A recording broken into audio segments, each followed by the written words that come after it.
This is WCNY's The Capitol Press Room, and we're joined in the studio by State Senator Andrew Gounardes, a Brooklyn Democrat who's here to talk about the ongoing effort to craft a state budget, which is due on March 31st, with the start of the new fiscal year on April 1. Thanks for making the time, Senator. Thanks, David. So the proposal from the Senate Democrats includes a number of tax increases, and we can get into how you're looking to raise revenue in a second. But broadly speaking, why is this money necessary? What are you looking to spend it all on? Well, I think every year when we try to craft a state budget, we see that there's still so much unmet need that we're not able to satisfy based on what we hear from our constituents, whether that's healthcare, whether that's access to food, whether that is child care assistance, whether that's housing assistance. And we know that we're not able to help everyone. And so there's still always this need to create more revenue to pay for these things. This year in particular, we have, I think, a significant push. We saw it in the New York City elections. We're seeing energy around this statewide, around universal child care. The governor has talked about this for several years now, making this the path forward for New York families. That costs money, and we have to raise the money to pay for something so sweeping and so bold. We had to figure out the way we're going to do that. So that's why I think revenue this year is really a particularly important topic for us to be focusing on. So it's one thing to say, okay, we need money to shore up the social safety net, ensure that we're finally closing up all the gaps in our system. But while this proposal begins to head in that direction, it doesn't, for example, end child poverty. It doesn't actually ensure universal child care tomorrow. It doesn't ensure that everyone is going to be fed starting April 1. So where does that line exist for you? Where on the curve do you say, okay, yep, we can keep raising money and we're still spending it in a right way, to no, we just can't spend X amount of dollars? I mean, I guess this budget strikes the sweet spot. What is it about this budget that strikes that sweet spot? Well, I think when you look at what we're doing in the childcare space, for example, the pilot program that's being launched in New York City, the funding commitment for 2 years to get us eventually over the next 5 to 6 years to full universal childcare in the city, the pilot expansion to several counties across New York State. I know many of my colleagues want to see that go further and want to see more counties included. I would agree. I would support that. We know that this day and age, the two leading factors that are pushing families into poverty, it's the cost of childcare and it's the cost of housing, right? Things are getting much more expensive, making it more difficult for them to make ends meet. And so if you can solve for some of these problems at the collective level, you take the pressure and the burden off families to have to figure out how they're going to put food on the table tomorrow or make their rent payment next week. You actually can start making a difference in people's lives. And so if we are able to get to a goal of universal child care, let's say over the next 5 years throughout the state, or even if we get 80% of the way there where we're covering every 2-year-old in the state, hypothetically, that is a huge help to families. And that can't go overstated. In my son's daycare, not just my son's, my children's daycares now alone, about 2 years ago, we lost 6 families. And they all left because they couldn't afford their housing in the neighborhood, and they couldn't afford the rising cost of childcare, and they wanted to have another child, and they could not make those ends meet. Where did all 6 of those families go? They went across the river to New Jersey, where they saw a better value proposition for their dollar. We are chasing families out of the state, and these are working class families, middle class families who want to put roots down here in New York, but we're forcing them out. That's why I think this is such an existential thing for us to do right now. Well, lastly, on the spending side of the equation, what we're looking at, though, is not addressing any of the cost drivers or an explanation of why is childcare more expensive? Why is it so costly to educate our kids? Why does everything in general cost more in New York? The response here is to throw more money at it. So aren't we setting ourselves up for a future problem? So it's, okay, we've got additional revenue potentially with these tax increases, but we're not solving these underlying cost drivers that are going to keep us coming back to the well over and over again. Well, when you look at like some of the cost drivers in the childcare space, for example, you have to build out childcare centers. You have to build out classroom space and nursery space for children. That costs money. Not every place is set up for that infrastructure right now. But that's the capital side of things, not operating dollars. Well, correct, but it still costs money. We still have to factor that in. So like in New York City, for example, when we rolled out pre-K, we had a system where we gave contracts out to private operators to run a UPK program while the city then spent years building out the public infrastructure to build public pre-K centers simultaneously. And then over time, they started shifting the contracts from the neighborhood-based providers to the city-based services. But it took years for that buildup. And so when you look at something like where we don't have sufficient capacity right now, we could use our childcare dollars to give contracts and grants to local providers to provide the space while we work with local governments, local school districts, et cetera, to build out the public infrastructure for, just like we build public schools, public daycare centers, public childcare centers, public pre-K programs, public 3K programs over time.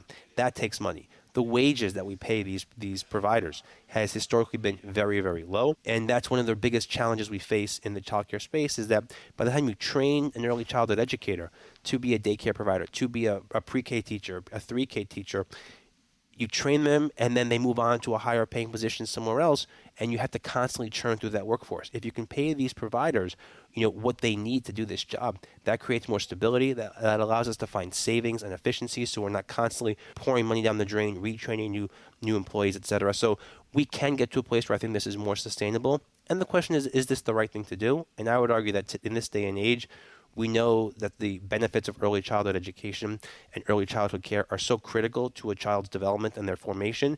It's like we can't even not afford to take this step. And so I think if we get this right, just like we saw incredible success with pre-K and now 3K in New York City, we can see this success replicated statewide. Well, let's talk about how this would be funded. But first, let me reintroduce you for listeners just joining us. This is WCNY's The Capitol Press Room, and we're speaking with State Senator Andrew Gounardes, a Brooklyn Democrat who leads his chamber's committee on budget and revenue. So the two big revenue raisers, at least based on my limited understanding of math, is a personal income tax surcharge as well as a statewide corporate tax increase. Both are types of taxes that we've seen increases on in the recent past, 2021 for the personal income tax surcharge, and I forget when they did the higher surcharge for the corporate taxes. But why revisit the well this time around? Well, I think that we know that those are two of the most consistent ways that we can raise progressive revenue in the state. And our tax code, for all the benefits it has of being, mostly progressive, it still has significant gaps. We know that with H.R. 1, Trump's big BS bill, the ultra wealthy and big corporations got a huge giveaway in terms of reduced tax liabilities from the federal government. The wealthy are getting away with paying less and less in federal taxes. Wealthy corporations, the biggest corporations in the face of the planet, some of them are not paying any federal taxes this year because of what they got in H.R. 1. But we still need to be able to pay for the things that we need here. And we know that these institutions and that these individuals and these families can afford to pay more. That's why I think we're coming back here. But we're not just focused on raising the rates. I think we've taken a more comprehensive approach to revenue this year where it's not been strictly rate raises. It's also been closing some of the loopholes and some of the leaky sieves that our tax code has either in some cases allowed for a very long time, or because of the way we've been coupled to the federal tax code, we are now kind of liable for some of the same giveaways that the federal government is giving to these same individuals. And we're looking to close those, and we're looking to decouple from the federal tax code and close some of those loopholes, which I think is different this year than in years past. And when you're talking about decoupling, are we talking about the quote-unquote qualified small business stock deduction and decoupling with the opportunity zone tax programs? Those are two of them, and there's more. The H.R. 1 basically had some major giveaways for corporations that allowed them to write off the full cost of their R&D developments in year one, as opposed to spreading it out over a couple of years, which is general accounting practices. You spread out, amortize those costs over a couple of years. Major capital purchases of machinery and real estate and property over a couple of years. The federal government now allows you to deduct all of that in year one. The state tax code was coupled to those provisions, meaning that if we don't take action, that would have been a significant revenue hit to the state in this year alone, to the tune of like $2.5 or $3 billion. And then you look at something like the qualified small business stock exemption. Sounds totally innocuous, sounds like a great thing for small businesses. We all love our small businesses. What the qualified small business stock exemption is specifically a provision that Congress authored in the early 90s to incentivize venture capital money to support startups. And the deal was if venture capitalists put money into these startups, then the investors who made those investments could see up to $10 million in profit from their investments tax-free. And now you multiply that times each investment that a venture capitalist is making into different startups, and you see how quickly that adds up. It has become used and abused as a way for these ultra-wealthy venture capitalists to avoid paying or shield hundreds of millions of dollars of their income from any tax liability. New York State, because we're coupled to the federal tax code, allows that to flow through to our state tax code. We're proposing to decouple from that, or decouple to some of the changes that HR 1 made, last year at the federal level. Why should we subsidize investments that are made by out-of-state individuals for companies that are not even based here in New York State using our state tax dollars? There's no public policy rationale for that. So you've been talking about some of the state taxes through the broader, holistic look at the federal level as well, which makes me think of the changes, I think it was back in 2017, to the state and local tax deduction cap. How do you think about that? Because that eliminated a big tax savings for the wealthy in New York who have then seen their tax bill go up as a result. So should that be factored in when you're thinking about trying to tax these people more? So they actually got, in last year's HR 1, the SALT cap was raised to $40,000. Right, but if I'm a multi-millionaire, that's still not covering my full state tax liability. Not your full state tax liability, but if you're in that top 5%, that top 2.5%, that top 1%, which is really the people we're talking about when it comes to that level of tax liability, you've done very, very well these last couple of years. So you've got the world's smallest violin ready for them. You've done incredibly well, and we have constituents in each of our districts who are calling our offices saying, I don't know how I'm going to put food on the table tomorrow. We have record homelessness in New York City. We have rising housing costs throughout the state, childcare costs rising throughout the state, transit costs going up year over year, the cost of tuition at our public universities gone up, at private universities. It's frozen now. SUNY Chancellor King would want me to let you know it's frozen. But in the last couple of years, we've seen increases in the cost of fees, and the cost of books, and the cost of technology, and everything else. Don't even get me started on private colleges and the astronomical rates. We could do a whole 8-part series on that if you want. So costs are going up for people. And so the people who have done so well, incredibly well, that they're at the very, very top in terms of wealth in this country and the wealth in this state, yeah, I think it's okay to ask them to pay an extra $10,000, $20,000, $30,000 that we can provide for the vast majority of our residents here who otherwise have no other ability to get the help that they need. Do we need to make sure, coming back to that point at the beginning, though, that if we're going to ask people to pay more money, that it is actually being spent effectively and wisely? Because we don't have like some of the metrics that they use in New York City to assess if we're spending money well here in New York State. Oh, absolutely. We should absolutely make sure that we are getting our dollar's worth, every dollar that we spend. Right now, we have a state budget of $260 billion. I can't say to you with a straight face today that we are getting $260 billion worth of government out of that. But we know that even despite that you can absolutely find cost savings, more efficiencies. That is not going to solve for the vast needs that we are still seeing throughout our communities and that still need to be addressed and that we have a responsibility to address, particularly in this moment when the federal government has made such horrendous and devastating cuts to the social safety net.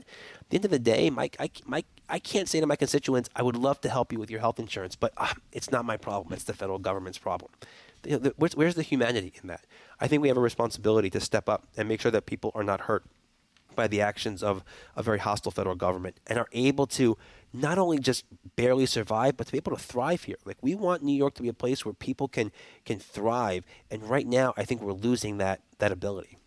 Well, finally, one of the items in the Senate One-House budget that attracted the attention of the press room here at the Capitol was ending sales tax exemption on gold bullion, which kind of reminded us of the discussion over yacht and I think airplane tax breaks that nobody realized existed a decade plus ago.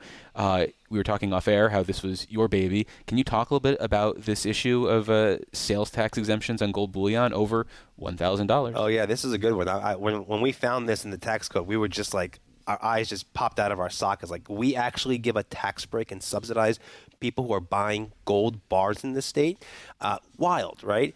When you compare it to the sales tax exemption on yachts or airplanes, which are like $10 million or $30 million, significant, but like really a drop in the bucket when it comes to the state budget. New York State this year is going to see a loss of $607 million because of this sales tax exemption, which has existed on the books since 1989.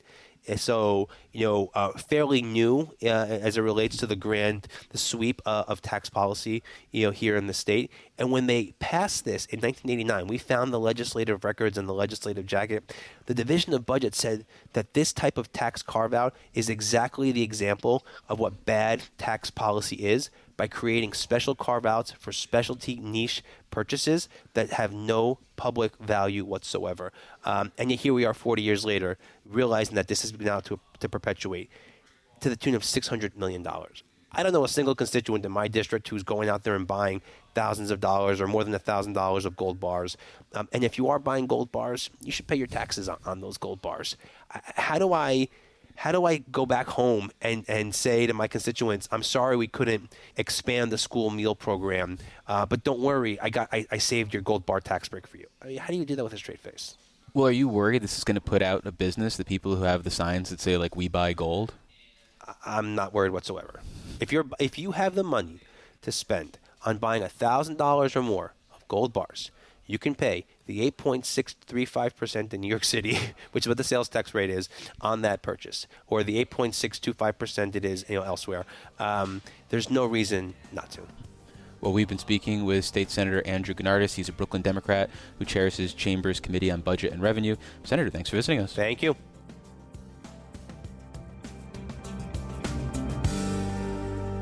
And for more Capitol Press Room content, visit capitolpressroom.org or wherever you download your favorite podcasts.